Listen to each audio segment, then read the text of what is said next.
संजय राउत ने कहा, कश्मीर जल रहा है, दिल्ली के लोग फिल्म प्रमोशन में लगे हैं। कश्मीर घाटी से हिंदुओं के पलायन को लेकर शिवसेना ने बीजेपी पर निशाना साधा है।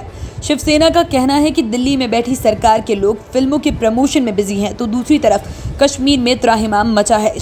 शिवसेना के नेता संजय राउत ने मोदी सरकार पे हमला बोलते हुए कहा कि कश्मीर एक बार फिर जल रहा है, कश्मीर की स्थिति नियंत्रण से बाहर जा रही है और हमारे दिल्ली के प्रमुख लोग फिल्म के प्रमोशन में जुटे हुए हैं। कश्मीर फिर एक बार जल रहा है, खून से लथपथ हो रहा है।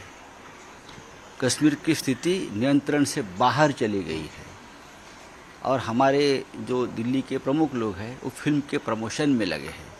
कभी कश्मीर फाइल का प्रमोशन होता है, कभी पृथ्वीराज का प्रमोशन होता है और वहाँ कश्मीरी पंडितों का जो आक्रोश है वो सुनने के लिए कोई तैयार नहीं है।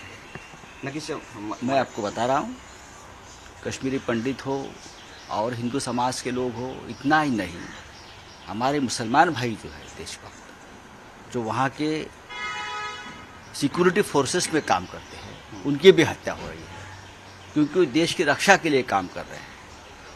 अब तक 20 सिक्योरिटी फोर्सेस जो मुस्लिम है, अधिकारी हैं, उनकी हत्या हुई है। श्रीनगर से लेकर पुलवामा तक हवलदार, डीवाईएसपी, एसपी रैंक के मुस्लिम अधिकारी इसलिए मारे गए हैं क्योंकि वो देश की रक्षा से जुड़े हैं।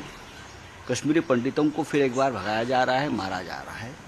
कश्मीर के हजारों पंडित अब घाटी छोड़कर अपने ही देश में निर्वासित हो रहे हैं, लेकिन सरकार क्या कर रही है? कल महाराष्ट्र के मुख्यमंत्री उद्धव ठाकरे जी ने एक बयान दिया है और कहा है कि कश्मीरी पंडितों का जो पलायन चल रहा है, जो हत्या शुरू है, उस बारे में शिवसेना पक्ष प्रमुख उद्धव ठाकरे जी ने बहुत ही गहरी चिंता व्यक्त की है और ये कहा है कि महाराष्ट्र पूरी ताकत से, महाराष्ट्र की सरकार और शिवसेना पूरी ताकत से कश्मीरी पंडितों के साथ रहेगी और जो जो उनके लिए करना है, उनकी फैमिलीज के लिए करना है, वो महाराष्ट्र सरकार उनको पूरी मदद दे देगी। ये कल राज्य के मुख्यमंत्री उद्धव ठाकरे जी ने अपना बयान दिया है और हम उस बारे में कोई एक प्लान बना रहे हैं। Bureau report, team top story news.